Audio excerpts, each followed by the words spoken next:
et j'avais Bonjour à oublié d'allumer tous. le micro. Donc, en fait, j'ai parlé dans le vent. Donc, on refait. Donc, bonjour et bienvenue sur la chaîne Twitch de la médiathèque cinéma 4C. On est très On va content de vous retrouver. exactement. J'espère que vous avez bien rigolé avec nous en regardant ce petit extrait de la Cité de la Peur. Qui, on n'en doute pas, vous avez très bien deviné que c'était par rapport à l'actualité de Cannes, donc le festival qui commence la semaine prochaine. Oui, tout à fait. Donc, nous, on va commencer par des petites actualités relatives à ce qui se passe en ce moment à la médiathèque. Là, je vais vous parler de la conférence. Il y aura une conférence qui aura lieu jeudi prochain, jeudi 8 juillet. Donc, ça aura lieu à 17h30 et c'est une conférence sur le patrimoine écrit, la manifestation patrimoine écrit. Dans ce cadre, et qui sera consacrée, cette conférence, aux francs-comtois qui ont été trop injustement méconnus et qui ont un destin pourtant incroyable. Donc cette conférence, donc ces francs-comtois qui ont fait l'histoire, sera présentée par Annie Gay, une historienne. Donc ça sera en salle de cinéma, c'est gratuit, ça va durer 1 heure. Et donc c'est à 17h30 jeudi.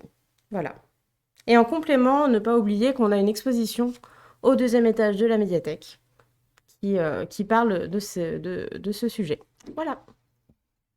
Du coup, je vais continuer avec de l'actualité sur le cinéma. Donc, quelques mots pour dire que le cycle est pour quelques classiques de plus autour de Bertrand Taverny, donc continue. Les tarifs sont toujours à 4,50 €. Il y a encore quelques séances la semaine prochaine.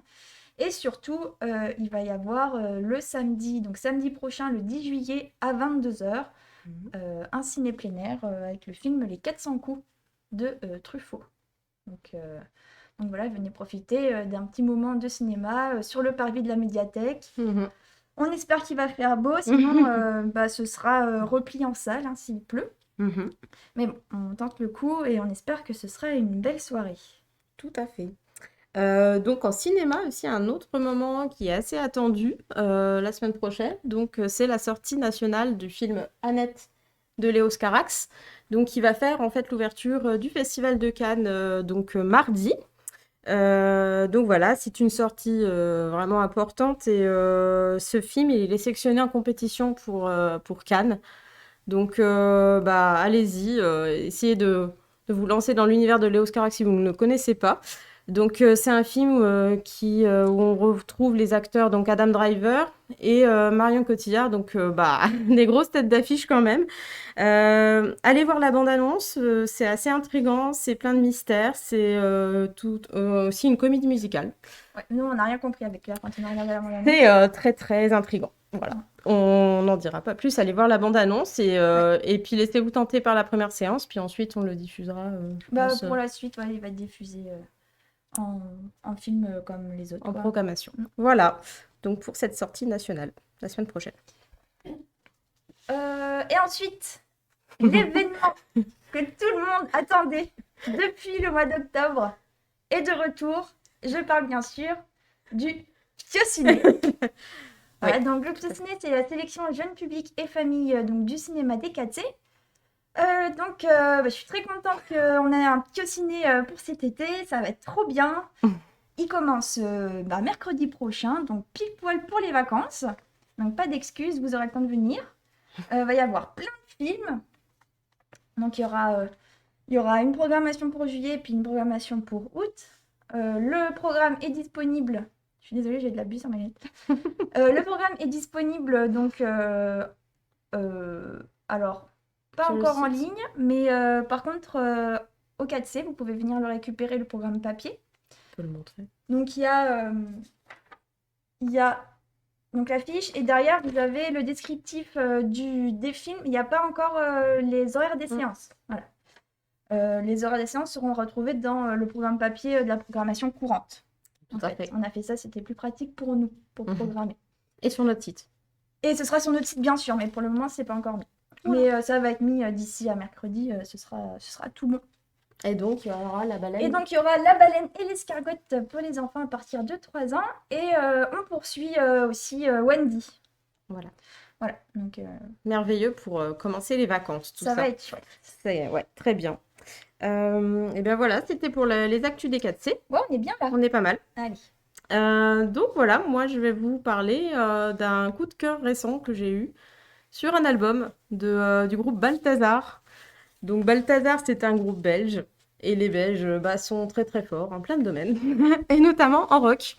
On va peut-être, ils ont commencé à être connus sur les années 2010 avec un album, Applause. Donc on vous passe un court extrait et vous allez peut-être reconnaître ce titre pour certains. Ok. C'est fort. Ah bah oui, je pense, oui.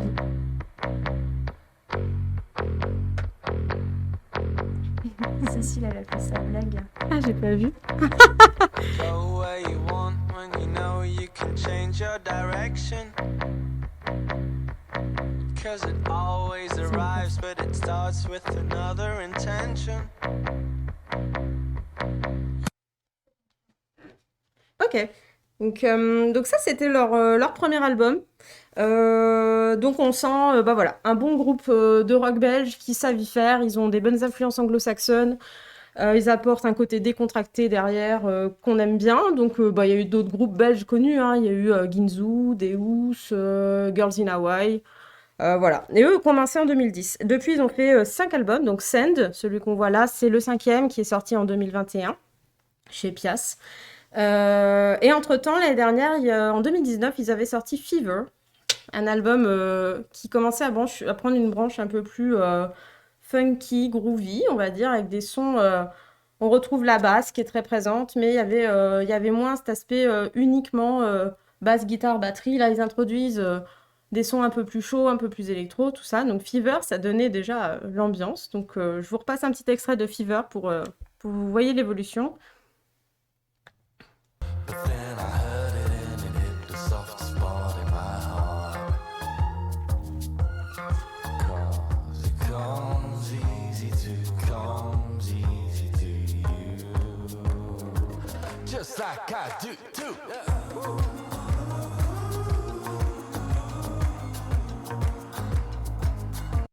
Voilà, donc ça c'était Fever. Donc 2019, donc là nos deux créateurs qu'on voit, voilà, qui sont Martin et Rinte, ont pris une influence un peu plus tropicale, on dira. Voilà, c'est plus funky et tout ça, et donc c'est toujours très pop. Il y a toujours du bon rythme. Et donc là, ils viennent de sortir cet album de cette grosse bestiole un peu bizarre. C'est un album qu'ils ont fait durant la période de confinement. Donc en fait, ils ont même dit que le 6e membre du groupe était le coronavirus et qui leur avait permis finalement de travailler d'une manière totalement différente des autres albums, qui se sont envoyés des pistes en fait, et ils ont travaillé à distance plus ou moins. Et en fait, ils ont introduit des sons beaucoup plus électroniques dans cet album du coup, parce qu'ils n'avaient pas du tout l'aspect public, scène, ils jouent beaucoup sur scène, qu'ils n'avaient plus. Donc ils ont finalement introduit plus d'électro. Et ça apporte quelque chose de hyper dansant, je trouve. C'est un album très très cohérent, c'est-à-dire que plus vous l'écoutez, plus vous avez envie de le réécouter, parce que les plages elles s'enchaînent vraiment très bien, il y a 11 titres. Et voilà, je trouve que c'est un super album. Si on veut passer une bonne soirée entre amis, on met cet album, et bah ça passe tout seul. Ça passe très bien, moi je trouve. Voilà, il y a des très bons rythmes et c'est très dynamique et très cohérent. Donc je vous laisse écouter une partie de la première plage en fait de l'album Send.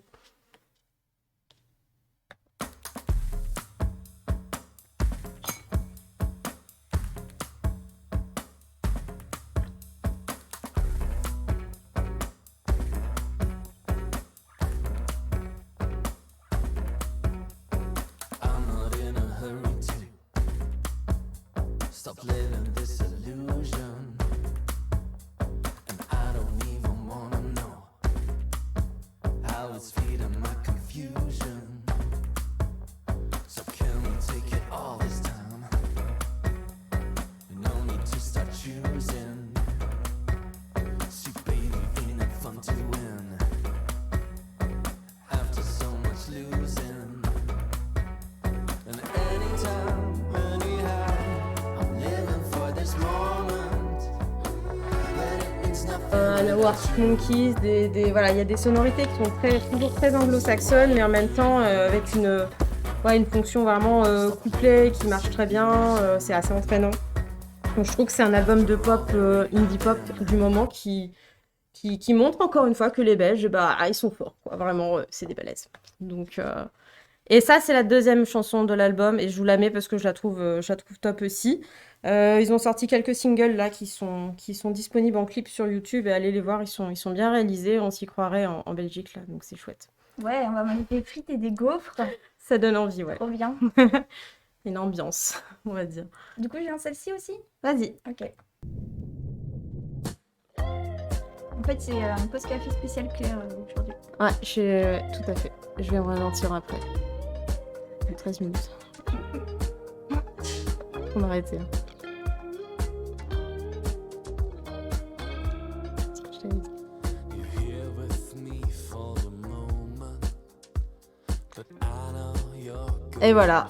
Donc c'est un morceau qui fait même un clin d'œil à Paolo Conte. Enfin, ils ont vraiment des références très variées, ces deux garçons, et c'est très plaisant. Donc voilà, je m'arrête là pour Balthazar. Ah, mais ils sont que deux, Balthazar. Non, ils sont 5, mais les deux têtes pensantes sont Martine et Rinte. Et les deux, c'est le groupe original, le noyau dur, c'est eux deux. C'est eux qui d'accord. composent principalement. Et je pense qu'ils sont plus accompagnés par leurs musiciens sur l'album, en fait. Ok, Voilà, c'est vraiment les deux têtes créatrices, quoi. d'accord. Donc, Ok, non, ça donne envie, ouais. Ça donne envie de se refaire un peu tous les Balthazar qu'on a à la médiathèque. tout à fait, on en a plusieurs. On doit en avoir au moins 3, là, avec celui-ci, de scène, d'applause, on l'a. Je sais pas tous vérifier, mais on en a un certain nombre. Ça marche. Non, il nous en manque un, je crois. Donc, voilà. Ok. Du coup, moi, je vais vous parler d'une BD. Mhm. Une BD qui s'appelle Créature. C'est donc une nouvelle série de bande dessinée de Stéphane BD au scénario et JF pour les dessins et la couleur. Donc c'est aux éditions Dupuis et c'est sorti en 2021. On dirait de la SF un peu, non? Ouais, c'est de la Fantasy. SF fantasy, post-apocalyptique, tout ce que tu veux. Cocktail. Ouais, non, c'est pas mal. En fait, en gros, l'histoire se passe à New York, dans un futur apocalyptique. Mhm. Les adultes sont tous devenus des espèces de zombies. Et on C'est pas va ce qui se passe suivre... en fait en ce moment chez nous dans notre maison. ouais, mais du coup, là, c'est encore... Ouais, Excellent. non, remarque, ça peut être au même niveau. Et voilà. Je t'ai coupé. Donc, on suit deux groupes d'enfants. Voilà, on va suivre deux groupes d'enfants en fait, qui tentent de survivre dans cet environnement. Et qui, à la base, sont séparés et en fait vont finir par se rencontrer. Ok. En fait, on va voir que ces enfants, ils n'ont pas vraiment la même vision de la situation. Et du coup, en fait, le premier tome, voilà, ça parle de leur rencontre. En fait, ça place le décor de l'histoire. Donc, on rencontre tous les personnages qui sont... au début, à la première lecture, je les trouvais assez caricaturaux. Et en fait, au final, il y a une nuance quand même dans les Une personnages. personnalité, ouais. Ouais, voilà. Et en même temps, ça pose les enjeux directs, quoi. On se pose pas la question de... Voilà, chaque personnage, on comprend assez donc- vite qui il est. Et donc, du coup, ça les replace directement. Et tu dis, ils voient pas les choses de la même manière, c'est-à-dire qu'ils n'ont pas la même vision des choses de leur situation dans ce monde-là. C'est ça, ouais. Ok. En fait, il y a un groupe où ils sont 4, où eux, ils ont vraiment du mal à trouver de la nourriture. Voilà. Et alors, en face, tu as une jeune fille avec son petit frère. Et elle, en fait, habite encore avec sa mère. Et en fait, sa mère, elle la drogue au somnifère. Pour pas qu'elle se réveille zombie, en fait. Et du coup, elle fait comme si sa mère était toujours sa mère. Ok. Voilà. Ça a Donc, l'air du coup, il y a intriguant. deux visions. Voilà. Elle considère que en fait, sa mère, elle est toujours là, en fait. Ok. Et donc, il y a plusieurs références. Enfin, ça me fait penser à Seul, forcément. Mhm. Donc, une autre série de bande dessinée donc, qui est toujours pas finie, avec aussi un groupe d'enfants survivants dans un monde où les adultes, là, ont complètement disparu. Mhm.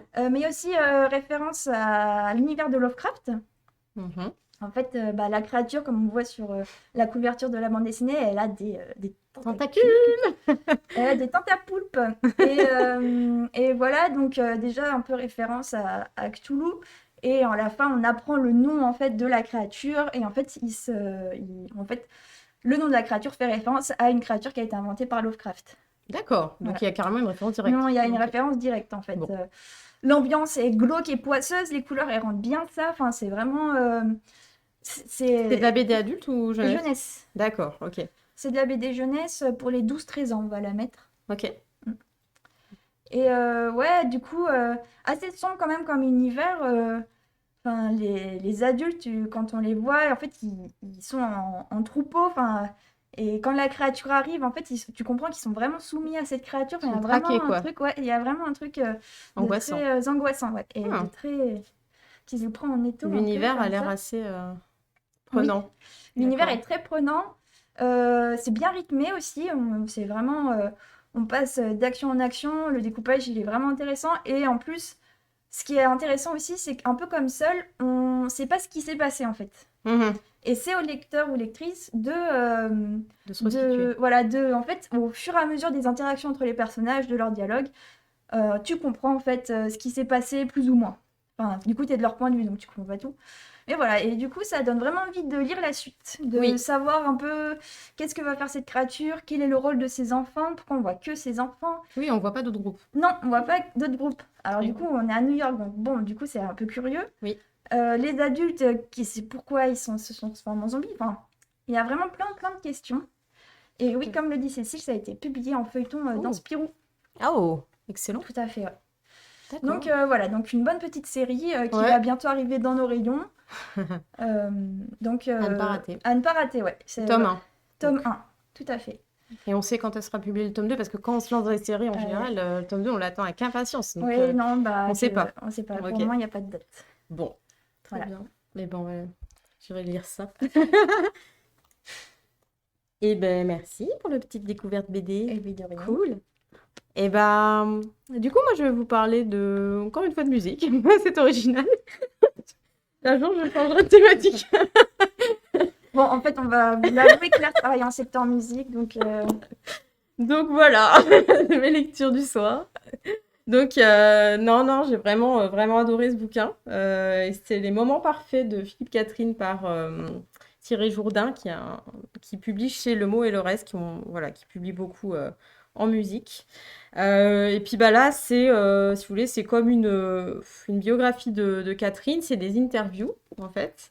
En fait, on retrace tout son parcours depuis ses tout débuts jusque là, son dernier album, tous les projets annexes aussi qu'il a fait en dehors de ses albums, parce qu'on connaît ses albums, mais c'est quelqu'un qui a beaucoup de projets à côté, donc les albums qu'on peut retrouver à la médiathèque, voilà, il y en a une tripotée, il en a fait 6 au moins.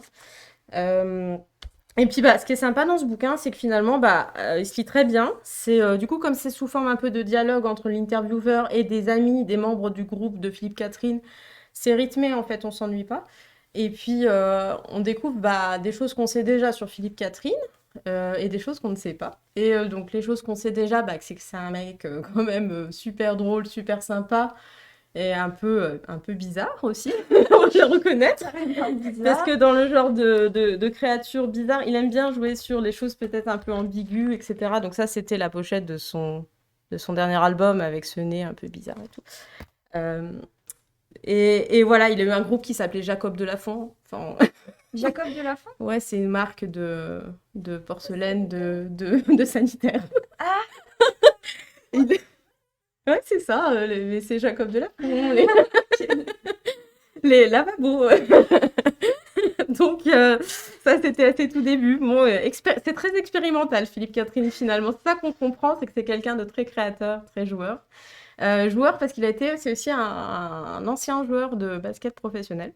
Voilà, on apprend des choses curieuses, mais qui en fait font un personnage mais tellement attachant, tellement cohérent, tellement attachant.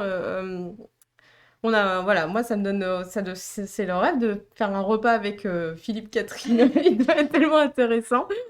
D'ailleurs, si tu nous écoutes, Philippe, Claire. on t'invite au Catherine. Voilà, faire un repas. Mais non, c'est vraiment un super livre. Voilà, il n'y a pas beaucoup. Les seules illustrations qu'il y a, c'est les photos des albums. Et il est découpé, les chapitres sont en fait le retour sur ses albums, comment ils ont été conçus, ses collaborations, et voilà, et les réactions donc de ses amis Parce que souvent, les membres de son groupe sont ses amis, en Mm. fait. Donc, c'est quelqu'un qui travaille, qui aime bien l'intimité, qui aime bien, voilà, qui a besoin de nouer des liens avec des gens pour être en confiance. Voilà, c'est ce qu'il raconte. Il raconte beaucoup de choses sur ce personnage qui est Philippe Catherine et qui, je trouve, est un personnage assez important de la scène française maintenant, parce qu'il a commencé dans les années 90, donc ça commence à remonter, et puis il a été associé à tout plein d'autres chanteurs, Dominique A, Françoise Breus, voilà. Donc pour ceux qui aiment bien la chanson française, qui aiment bien les personnages décalés, qui aiment, voilà, bah, je vous conseille Philippe Catherine, Moment parfait, c'est un moment parfait pour moi. Et Voilà. Thierry Jourdain, en fait, il a recueilli toutes ces informations. C'est lui qui C'est fait ça, oui. l'interview avec Philippe Catherine Oui, en fait, c'est ça, les passages. Il y a des passages, en fait, bah, lui rédige, en fait, toute la partie biographie. Et puis, effectivement, il y a des interviews de Philippe Catherine, de ses collaborateurs, etc. D'accord, ok. Donc, ça aussi, c'est lui qui les a recueillis. Et c'est quelqu'un bah, voilà, qui vient du même coin que Philippe Catherine. Il me semble qu'il est de Nantes, je crois. Je ne suis pas certaine. Mais Philippe Catherine, il est vendéen et il a commencé sa carrière vers Nantes, en fait. D'accord. Donc en fait, il est très très connu là-bas. Donc Thierry Jourdain, il a déjà sorti 3 bouquins chez cet éditeur, Le Mot et le Reste. Ok. Et il s'intéresse, voilà, il a sorti sur Elliott Smith, donc sur le rock. En fait, voilà, il est très inspiré, je pense, chansons françaises et rock aussi. Donc voilà, 2 univers qui me plaisaient beaucoup. Et puis surtout, cette personnalité créatrice, pour moi, hors du commun. Philippe Catherine, c'est la création qui n'a pas de limite, Mm. presque. Mais qui aime bien s'imposer pour faire ses albums. Il aime bien les contraintes, il joue Ah avec les oui. contraintes. Voilà, c'est passionnant. Bref, voilà. Et eh bien, moi, je vais vous parler de mon film Doudou. Voilà, le film que j'aime bien regarder, que j'ai souvent regardé les veilles de mes rentrées scolaires. Ah, genre pour te remonter le moral ou... Ouais. Ah, ok. C'est le film que j'aime beaucoup, j'ai vu plein de fois. Et bien sûr, je parle de Shaun of the Dead. Voilà. Donc, on va regarder la bande-annonce. Et puis après, je vais dire quelques mots sur le film.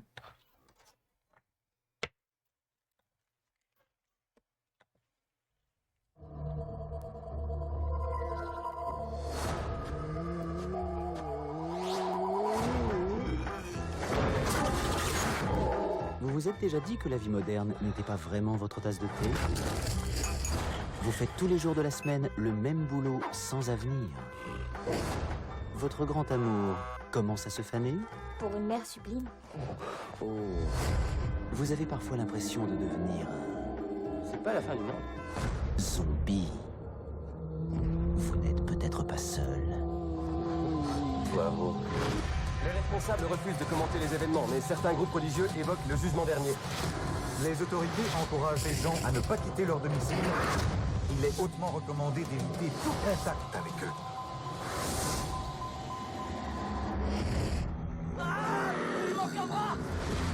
Alors, c'est quoi le plan? Frappez-les à la tête, ça a l'air de marcher. Pourquoi aller chez Lise?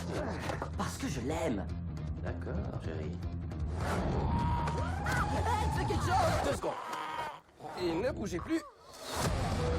J'arrive, maman!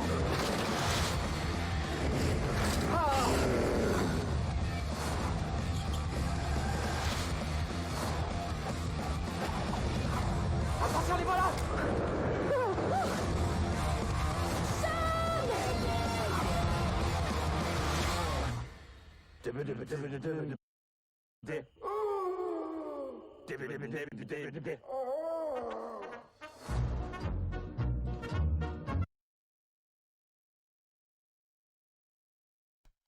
Et voilà. Donc Shaun of the Dead, c'est réalisé par Edgar Wright. Donc on le retrouve au scénario, et au scénario on a aussi Simon Pegg. Donc Simon Pegg, c'est celui qui joue Shaun en fait dans le film. Donc il a fait son propre film. Oui. Il joue dedans. Oui, c'est ça. En fait, ça c'est tiré d'une série qui s'appelle Spaced, et du coup à la base c'était Simon Pegg et Nick Frost. Enfin c'était Simon Pegg et Jessica. Je sais plus son nom, je suis désolée. On va pas t'aider. J'ai regardé ça. En fait, je pensais pas en parler de ça, mais du coup, Claire m'a posé la question. Donc, en fait, ça vient d'une série qu'ils avaient créée avant. D'accord. Donc, c'était un épisode d'une série. Ok. Et donc, du coup, en fait, le principe a bien plu, et du coup, ils ont décidé d'en faire un film. Mhm. Donc, ce film, en fait, c'est une comédie horrifique. C'est sorti en 2004. Donc, oui, ça date un peu. date un Voilà, peu. hein. Chacun ses goûts. C'est des bonnes années. Tout à fait. Et donc c'est un film qui fait référence au film de zombies, qui le rend hommage. C'est C'est british, hein. c'est un humour, oui, c'est un humour très anglais. En fait, ce qui est vraiment top, c'est que ils reprennent les codes du genre en fait de film de zombies et en même temps de comédie romantique, parce que Mhm. en français le sous-titre de l'affiche c'est une comédie romantique avec des zombies. Oh. Parce que du coup Sean il a perdu, enfin c'est sa copine qui le quitte. Ouais. Et en fait, une fois qu'il y a l'invasion de zombies à Londres, en fait, il a en tête d'aller la sauver. Donc, et alors qu'en fait, quand on voit le film, on se dit, mais pourquoi en fait elle était très bien dans son appartement au 3e étage. Mais bon, voilà. Mais il y a une histoire de cœur dans tout ça. Il y a une histoire de cœur, Ok. il y a une histoire de sauver son amour, et il y a une histoire aussi d'aller se réfugier dans le pub. Et voilà. Donc ça Mais quel meilleur refuge qu'un pub. Exactement. On est Voilà, d'accord. c'est En même totalement temps, ce qui est démontré dans le film. très bien. Très très bien. Voilà, donc ils vont au Winchester et bon, tout ne se passe pas comme prévu. Eh ben, n'en dis pas plus, moi je n'ai pas vu. Donc, me dis pas la fin. Non, je vais pas spoiler. Juste en fait le scénario, voilà, il est simple, hein, mais il marche bien, il est solide, il tient du début à la fin. En fait, ce qui marche bien avec Edgar Wright, c'est que en fait son rythme, son film, il est très bien rythmé. D'accord. Enfin, il y a des accélérations dans le découpage, dans le montage.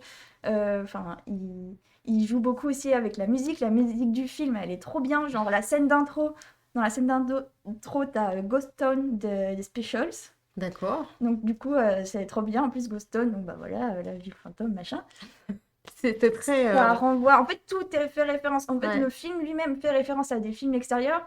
Mais le film en lui-même se fait des propres références. Donc en fait, il y a des blagues qui vont être répétées pendant le film. Et du coup, en fait, tu t'attaches beaucoup au film, en fait. Les personnages, bon, sont caricaturaux, mais il y a un espèce de... Par exemple, le personnage du meilleur copain, il est juste insupportable avec les autres personnages. Mais en fait, toi, tu le trouves trop drôle. Enfin, il y a vraiment un décalage comme ça. Et aussi, il y a un second degré tout au long du Ouais. film. Et voilà, qui donne ce ton aussi, d'humour, en fait, De comédie, quoi, clairement. particulier. Les gags marchent trop bien. Enfin, vraiment, on rigole Donc beaucoup. en gros, on rigole bien. Ouais. Et toi, c'était le film que tu regardais pour te remonter le moral avant la rentrée. Oui, c'est ça. Ou alors, c'est Ouais. le film que je regarde si j'ai regardé un film qui me faisait trop peur. Ça fait un peu peur, mais ça paraît te faire trop peur quand même. Non, ça fait Non, pas du tout peur. d'accord. Parce que moi, je suis une trouillou, donc faut me le dire, tu vois, si ça fait Non, vraiment peur. non, Shaun of the Dead, il fait pas du tout peur. Ok. Il est très drôle. En fait, c'est crédible qu'il puisse y avoir des zombies à Londres, mais ce groupe de survivants qui va jusqu'au pub pour attendre les secours, c'est complètement n'importe quoi. C'est vrai. Donc, Ça a l'air assez plaisant. oui, franchement, c'est un très bon petit film. Alors, après, si t'as aimé Shaun of the Dead, je ne peux que te conseiller de regarder 2 autres films, parce qu'en fait, Shaun of the Dead fait partie d'une trilogie de films Non. Eh oui. Ah ouais, il est fort. qui Ouais. s'appelle la trilogie des Cornetto. Voilà, les D'accord. Cornetto comme la marque de glace, en fait. Oui, j'allais dire oui. Ouais, parce Ok. qu'en fait, dans chaque film, dans chacun des 3 films, en fait, ils mangent un cornetto. Donc, dans Shaun of the Dead, ils mangent un cornetto à la fraise, ça fait référence au sang. Ensuite, il y a Hot Fuzz, on les a tous les 3 à la médiathèque. Hein. Ok. Hot Fuzz, donc, qui est plutôt comédie d'action. Ça reprend l'histoire, c'est un flic qui est muté dans la campagne anglaise, donc il ne se passe rien. parce Ah, mais qu'en fait, ça ne il se est suit trop pas. bon. Non, ça se suit Ah, pas. ok. D'accord. C'est 3 films qui se suivent pas, mais en fait, qui vont garder le même réalisateur. T'as toujours Simon Pegg et Nick Frost. Donc les mêmes personnages, Voilà, les mêmes et têtes. t'as toujours des cornettos. Et bah, je trouve que c'est une manière de fidéliser très très efficace. Ouais, je pense que Ouais. c'est très bien. Bah, je pense qu'ils ont trouvé leur cible. Non, mais ça marche pas. Allez, le 3e, c'est Le Dernier Pub avant la fin du monde. Voilà, Ok. qui clôt la trilogie. Et en fait, ce qui est intéressant, c'est quand tu regardes les 3, en fait, les 3 se répondent. Il y a des Ouais. scènes, en fait, qui reviennent. Par exemple, dans Shaun of the Dead, il y a la scène de la cascade, où ils doivent passer de palissade en palissade, parce qu'ils passent par les jardins, derrière les maisons, et les jardins sont clôturés par des palissades. Ouais. Et donc, dans Shaun of the Dead, Simon Pegg, il n'arrive pas du tout à passer les palissades. Dans Hot Fuzz, c'est un super flic trop fort et tout, donc là, il fait des pirouettes et tout. Sur les palissades. Et sur les palissades. Et dans Le Dernier Pub avant la fin du monde, je ne sais plus, je me souviens plus. Mais en fait, voilà. Mais voilà, il y a Les des, films se il y a des fils répondent. conducteurs, quoi. Ouais. Et, Ok. et le film, et Shaun of the Dead, c'est mon préféré parce que c'est un film de zombies. Mais il est très connu quand même. Oui. Il est assez connu. Bah oui, Blade il a Runner. eu des très Ouais. bonnes critiques. Il est très bien noté. Enfin, c'est Donc, vraiment une référence. Il n'y a qu'à voir, quoi. Un film de zombies, ouais. Ok. Et en plus, à voir et à revoir et à revoir. Parce que, en fait, c'est un film aussi qui est très généreux. Et du coup, en fait, quand tu le vois, et ben, en fait, après, quand tu le revois, et ben, tu découvres de nouvelles choses, en D'accord. fait. Si les zombies sont généreux. Oui. Voilà. Oui, Un film de parce zombies que- généreux. Non, mais oui, faut les pas zombies craquer. sont généreux. C'est hein. ça, c'est que ça donne une autre image du zombie. D'un Bah coup. oui, oui, tout à fait. Bah, Non, non, mais super. ouais, c'est vraiment trop cool. Enfin, moi, c'est mon film doudou, je pourrais en parler des heures, et du coup, c'est Et, pas possible. Et c'est pas possible, mais on est totalement bien. Donc, Donc, Claire va l'emprunter, tout à fait. et puis après, il sera disponible. Ben oui, assez vite, je pense. En général, j'essaie de le regarder assez vite. J'avais regardé Play, j'avais adoré. Oui, c'est Donc, vrai. je pense que pourquoi pas. Shaun of the Dead, pourquoi pas. En plus, il était sorti en été, alors franchement, c'est Shaun of the peut-être Dead le film de l'été. Shaun of the Dead est sorti l'été? Ouais, il est Ah sorti en été, ouais. D'accord. C'est marrant, ça fait pas du tout estival comme film. Non, hein. pas du tout. Mais c'est Mais- british en même temps. Voilà. Donc, ok. Mais non, un bon petit film, on passe une bonne soirée, pas prise de tête, on rigole bien. Voilà, on va vraiment. À tester. Mm. Pour ceux qui ne connaissent pas encore. Pour ceux qui du coup. connaissent, faut pas hésiter à le re-regarder. Quoi. Effet répétition. Bon, et bah, Bon, voilà. super. Écoutez, bah, on espère que voilà, que la séance vous a plu. Et, Oui, on espère que ça vous a plu. on vous dit à bientôt. Oui, à la semaine prochaine. Et on vous laisse sur un petit générique de fin, Oui. sélectionné par Cécile et Émilie. Exactement, un petit générique de fin. En musique, comme d'habitude, on a réussi à garder le rythme avec Cécile. On continue comme ça avec notre petit. Faut garder le rythme. Et donc là, petite musique. parfait pour garder le rythme. Ouais, et du coup, on reste dans la Cité de la Peur. Et pour ceux qui connaissent, je suis sûre qu'ils vont reconnaître tout de suite la séquence. À bientôt. À bientôt. Bonne semaine tout le monde. Salut!